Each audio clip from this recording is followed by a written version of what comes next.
Hai semuanya, gimana kabar kalian? Semoga selalu dalam keadaan baik. Welcome back di Andi Kristun Channel dan ini adalah segmen Analisa Pagi, segmen di mana kita akan mengulas kembali untuk update koin-koin yang udah teman-teman request di kolom komentar channel YouTube ini. Thank you banget udah banyak requestan yang masuk dan hari ini kita akan membahas koin layer 2 ya dari Ethereum, Arbitrum, kemudian Optimism dan kita juga akan bahas project CKB atau Nervos Network.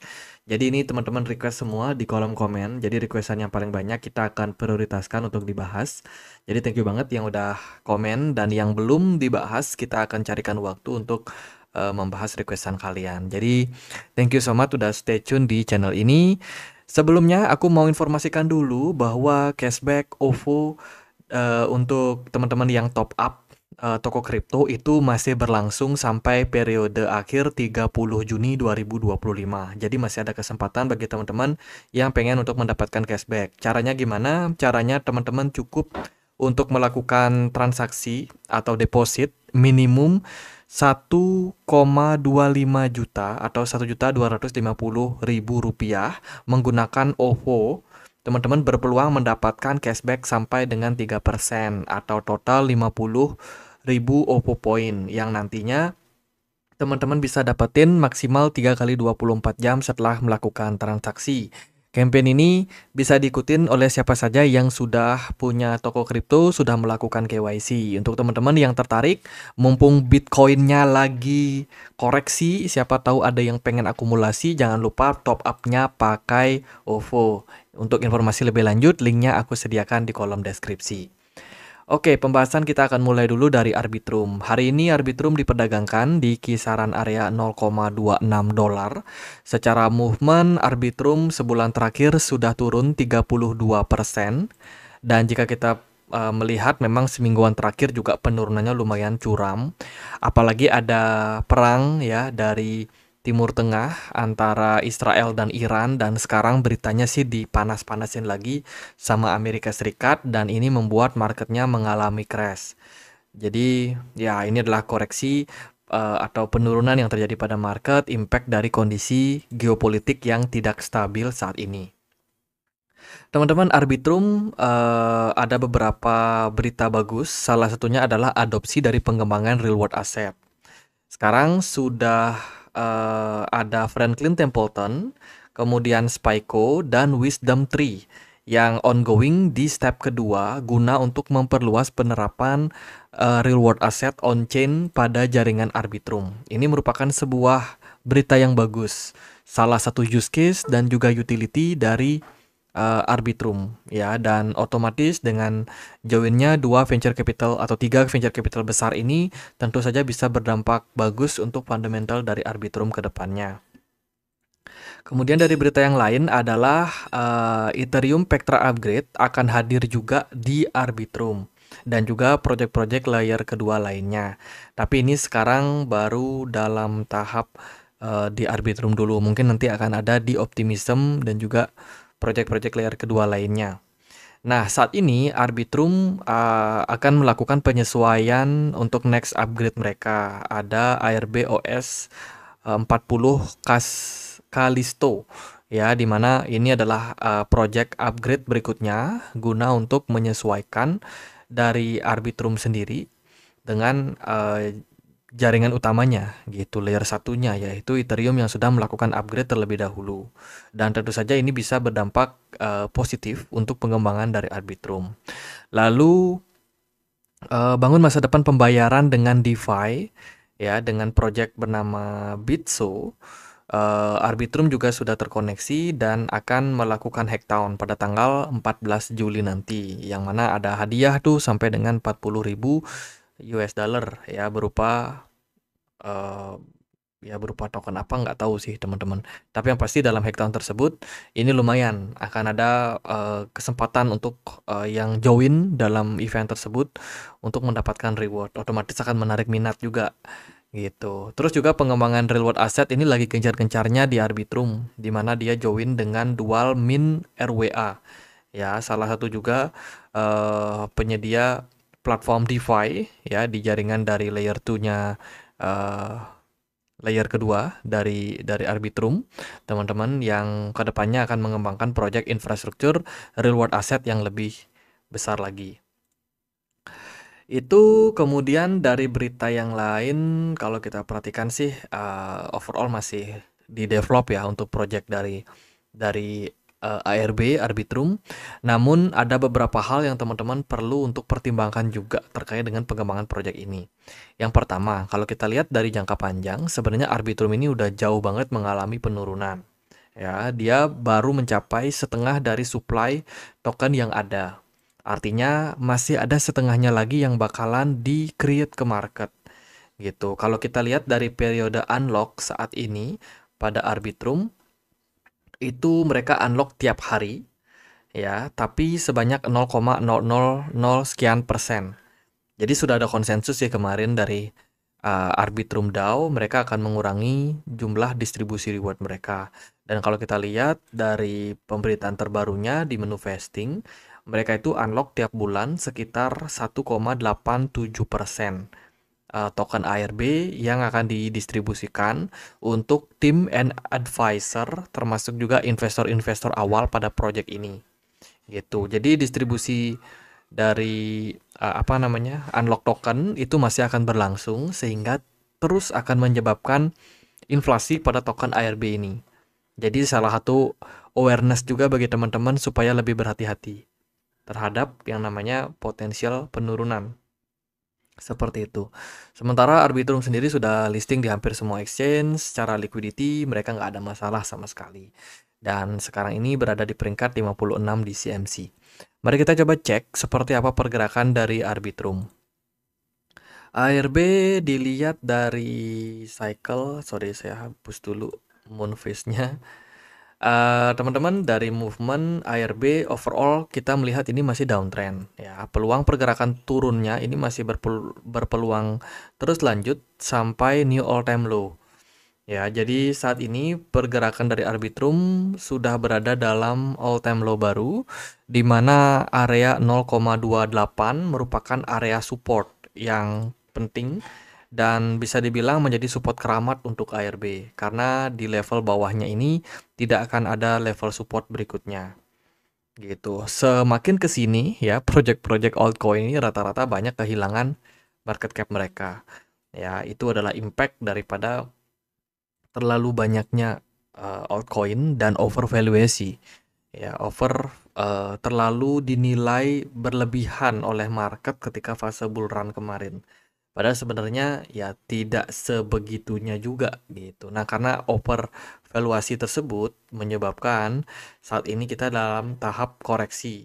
Belum lagi diperparah dengan yang namanya unlock token. Nah, kalau kita balik lagi ke pergerakan dari ARB, saat ini ARB lagi berada di area support krusial. Ini adalah support antara hidup dan mati. Apakah akan create new all time low atau justru malah bisa recover dari harga sekarang? Of course, optimisme dari market sebenarnya udah mulai muncul ya karena level saat ini merupakan level yang sangat penting. Seandainya ARB mampu mempertahankan area supportnya di level saat ini yaitu di 0,26, maka ini opportunity yang bagus banget buat ARB kembali growth. Jadi bisa dibilang level saat ini adalah level yang low risk bagi teman-teman yang pengen untuk scalping. Ya, ini kemungkinan besar untuk bounce naik agak besar gitu dibandingkan teman-teman mungkin masuk di kisaran harga 0,3 itu cukup beresiko karena kita lagi dalam posisi di tengah-tengah. Nah, kalau ini kita bener-beneran di support gitu. Jadi ya buat scalping saya rasa masih cukup oke sih untuk jangka pendeknya. Nah, kalau kita lihat di time frame yang lebih kecil lagi, di time frame 1 jam, di sini ada opportunity sebenarnya untuk ARB mengalami recover. Ya, dari beberapa indikator seperti MACD yang kita pakai. Di sini jelas ada golden cross tercipta dari MACD, histobarnya mulai hijau, kemudian volume belum terlalu mendukung sih sebenarnya, tapi ada indikasi pembalikan arah bakalan terjadi secara jangka pendek. Kita nggak muluk-muluk lah, paling target terdekat buat ARB adalah di 0,29. Ini target yang bisa dimanfaatkan ya jika pergerakan ARB naik. harga tersebut bisa menjadi level profit taking yang ideal. Level tersebut juga merupakan sebuah level resistance yang penting buat ARB gitu. Apakah dalam jangka waktu panjang peluang ARB masih bisa naik? Kalau kita melihat sih untuk saat ini kita masih belum terlalu berani berkata iya ARB bakalan naik tinggi. Enggak sih teman-teman. Dari saya sih melihat ini kita step by step aja. Saat ini kan kita udah di periode pertengahan 2025. Nah, menurut siklus 2026 itu harusnya pergerakan Bitcoin sudah masuk ke tahap koreksi kembali. Ya, kalau hal tersebut terjadi, maka mungkin nafas dari ARB ini untuk naik cuma sekitar 6 bulan gitu. Seandainya kalau 6 bulan ke depan kita dapat good news, dapat berita yang bagus, mungkin konflik antara Iran dan Israel dan Amerika mulai mereda, kemudian inflasi terbilang turun dan The Fed mulai pangkas suku bunga lagi. Nah, itu bisa menjadi sentimen bagus gitu, dan bisa saja dengan kondisi makroekonomi yang bagus tersebut harga dari ARB bisa kembali naik sampai 0,46. Setidaknya 0,46 adalah area resistance yang bakalan sangat-sangat challenging untuk ARB buat ditembus seperti itu. Jadi ini adalah best spot ya, best spot untuk kita profit taking seandainya teman-teman sudah beli di harga sekarang. Tapi kalau dari saya sendiri sih lebih baik main aman aja karena kondisi sekarang penuh dengan ketidakpastian. Buat ARB, kalau untuk balik naik mungkin ke setengah dolar atau ke level 1 dolar, menurut saya belum ke sana. Ya, kita butuh untuk melihat ARB mampu naik sampai 0,46 dolar terlebih dahulu. Sebelum kita baru memberikan kesimpulan ARB double bottom, ya kan? Kalau dia udah double bottom baru dia bisa naik lebih tinggi. Tapi ya nanti kita akan update lagi lah. Untuk sekarang ini sih jangka pendeknya target ARB adalah 0,29 dolar. Itu next kita akan membahas optimism. Hari ini optimism diperdagangkan di 0,4857 dolar. Secara movement sebulan terakhir telah turun 35% ya overall, sama juga kurang lebih seperti Arbitrum. Project dari layer kedua dari Ethereum rata-rata memang pada drop. Nah, saat ini dari Optimism sendiri itu mereka lagi pengen bikin yang namanya super chain. Ya, super chain mereka udah kerjasama dengan beberapa platform penyedia DeFi, salah satunya adalah penyedia untuk layanan Earn, ya, yang mana memberikan yield bagi teman-teman yang staking, yaitu Earn Network, di mana mereka bekerja sama untuk menyediakan layanan simple earn ya di platform DeFi-nya. Kemudian juga ada fitur lending sebagai strategi untuk meningkatkan liquidity. Terus juga ada layanan cross chain yang bisa kompatibel dengan banyak jaringan, termasuk juga ada real time risk intelligence, yang mana ini merupakan salah satu fitur unggulan dari Earn Network, teman-teman.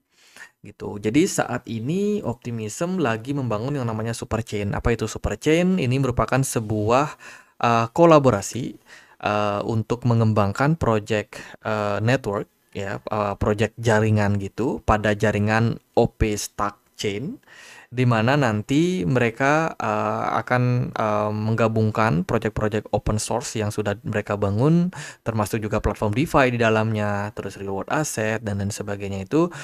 Nah, di mana keuntungannya nanti, ya, fund publiknya itu akan digunakan kembali buat reinvest di project-project baru di jaringan dari Optimism. Gitu. Jadi, goalnya mereka adalah mereka pengen bikin gurita bisnis, bikin jaringan-jaringan, dan juga membuat project-project lain yang juga running di jaringan Optimism sehingga bisa tetap growth, bisa tetap berkembang dan berguna untuk pengembangan layer 2 dan juga open source network dari Optimism gitu. Terus kalau kita lihat juga dari berita terbarunya, Optimism ini akan memperluas program Bugs Bounty senilai 2 juta US dollar untuk meningkatkan protokol menjelang interop super chain. Nah, saat ini mereka kan lagi akan mengembangkan project interchain mereka. Mereka butuh dana dong gitu. Jadi dari foundation sendiri memang sudah menyiapkan alokasi dana, dan sekarang sisanya 2 juta US dollar ini bakalan sangat penting untuk di manage ya, untuk digunakan untuk pengembangan jaringan dari optimism ke depannya. Sejauh ini sih proyeknya lumayan masih jalan seperti itu.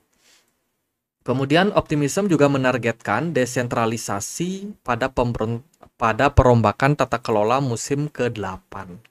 Jadi new approval, persetujuan baru dari Optimism DAO, ya, di mana sebagian besar proposal Optimism akan lolos otomatis kecuali pemangku kepentingan memveto. Akan mulai berlaku pada tanggal 1 Agustus untuk mengurangi beban para kontributor. Jadi ini adalah semacam tujuan ya yang diambil oleh Optimism guna untuk memberikan kesempatan untuk investor-investor mereka, ya, terutama investor-investor awal yang memang sudah lebih dulu masuk ke Optimism, untuk semakin, ya, bisa dibilang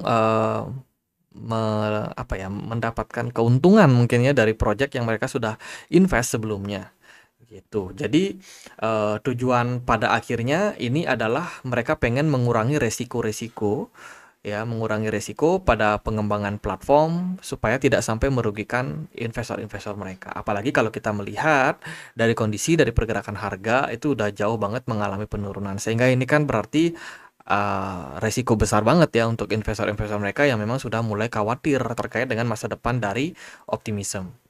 Ngeri juga ya kalau kita melihat kondisi dari pasar ya teman-teman. Kemudian kalau untuk vesting gimana? Kalau untuk unlock token, jika kita melihat sih dari projectnya Optimism, mereka akan ada unlock kurang lebih 1,84% 6 hari ke depan. Jadi ini mirip banget seperti Arbitrum ya. Periode unlocknya kalau kita lihat secara sehari-hari itu adalah 0,02% gitu. Ini akan terus di-unlock tiap hari. Ya, tapi kalau ditotalkan sebulan itu sekitar 1,84% gitu. Tapi yang paling penting sih poinnya adalah Optimism akan terus mengalami inflasi. Apalagi saat ini total supply-nya kan ada di 4,2 miliar. Sementara supply yang beredar sementara baru 1,75 miliar. Jadi kalau dipersentasekan masih bisa 60% lagi yang bakalan di-create ke pasar. Otomatis ini inflasinya bakalan sangat tinggi dan kemungkinan akan terus berlanjut sampai setelah tahun 2026. Siap-siap tuh sama inflasi pada Optimism. Next kita akan lihat gimana sih untuk peluang pergerakan dari Optimism. Kita udah bahas Optimism beberapa kali dan overall kita mendapati pergerakan Optimism itu tidak seperti namanya ya. Justru ini malah kayak pesimism. Kalau kita perhatikan saat ini Optimism tengah berada di area support. Level pertama kalinya Optimism pernah listing. Nah, ketika dia awal listing, Optimism ini langsung turun, teman-teman, secara harga. Dia langsung drop sampai 0,4. Padahal sebelumnya diperdagangkan di kisaran 1,5. And then dia berhasil bounce back, naik bahkan sampai ke 2,9 sampai 3 dolar. Terus di tahun 2024 mereka naik lebih tinggi sampai 4 dolaran something. Tahu-tahu setelah itu marketnya malah terkoreksi dan sekarang Optimism kembali terjerumus turun ke atau mengarah ke level di mana bottom terakhir kali tercipta, yaitu di Juni 2022. Optimism sekarang ongoing ke sana. Kalau kita perhatikan dari harganya sekarang ada di 0,48 ya, sementara ini butuh penurunan lagi beberapa persen untuk mencapai 0,2 something. Ya, level support, 0,4 something merupakan level support yang bakalan menjadi level penting untuk Optimism gitu. Kalau kita melihat secara movement sementara ini volume perdagangan masih cenderung tinggi. Terus MACD negatif, teman-teman. Di time frame daily-nya tekanan jual masih terlihat belum berakhir. Sementara kalau di time frame 4 jam, tanda-tanda reversal baru mulai muncul. Ya, ada semacam candle hammer yang tercipta dan disertai juga dengan volume transaksi yang agak tinggi pada Optimism. Terus di 1 jam kita udah dead cross, MACD udah mulai hijau, ya ini adalah potensi reversal jangka pendek buat Optimism. Harapannya sih Optimism masih bisa growth, at least ke area support, resistance di kisaran 0,53 Ini berpeluang dituju oleh optimism dan level 0,6 bisa menjadi target resisten untuk profit taking yang lebih besar gitu. Kalau kita melihat secara movement ini memang masih dalam tekanan jual, teman-teman. Jadi kalau dari saya pribadi melihat harga optimism kayak gini lebih tertarik kalau dia bisa turun lebih dalam kisaran 0,4 dolar. Itu mungkin akan lebih interesting. Kalau level saat ini sih nanggung banget ya, teman-teman. Itu kalau kita perhatikan dari daily time frame, sementara proses penurunan yang terjadi terlihat seperti belum ada pembalikan arah. Ya, meskipun tadi di time frame kecil kita melihat ada potensi pembalikan arah, tapi kalau di time frame yang lebih besar, which is ini daily time frame, ini masih belum terlalu clear. Mungkin kita butuh untuk melihat closing daily time frame dulu ya, before nanti kita melihat, oh ini ada pola reversal atau seperti apa. Gitu. Jadi buat optimism, menurut saya sih masih harus hati-hati, teman-teman. Masih harus hati-hati. Ini udah lumayan turun. Tentu saja kita expect ada pembalikan arah. Cuma kita harus realistis juga melihat kondisi dari market yang saat ini masih harap-harap cemas menunggu proses recover. Gitu. Jadi seandainya kalau optimism mampu naik di atas dari 0,55 dolar, itu peluangnya bisa ke 0,6, which is itu target terdekat kita untuk jangka pendek ini. Itu sih, tetap waspada sama support juga ya di 0,4 dolar.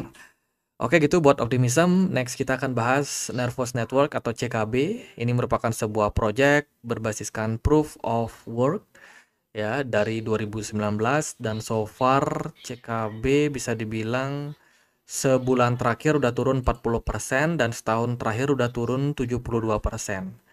Dilihat dari pengembangan terbaru, CKB sempat kena exploit teman-teman, total kerugian sampai 3,9 juta US dollar. Ya, jaringan Nervos mengalami eksploitasi besar ya, kena 3,9 juta dalam bentuk kripto yang dicuri dalam force breach. Ini beritanya 20 hari yang lalu, which is itu sekitaran tanggal 3 sampai 4 Juni 2025, teman-teman. Jadi kena exploit kemarin. Ini total yang berhasil dikumpulkan oleh hacker ya, ada DAI sebanyak 60 ribuan. Terus ada Ethereum 539 Ethereum berhasil dicuri, kemudian USD coin atau USDC itu sekitar 898.000, Tether 257.000 dan juga wrap Bitcoin 0,79. Wow, ini parah sih teman-teman, karena jarang banget project berbasiskan proof of work itu berhasil dibobol. Kalau berhasil dibobol berarti ya validatornya nggak kuat, ya kan, minernya masih kurang gitu. Terus setelah mereka kena bobol kemarin, mereka berencana akan melakukan second hard fork.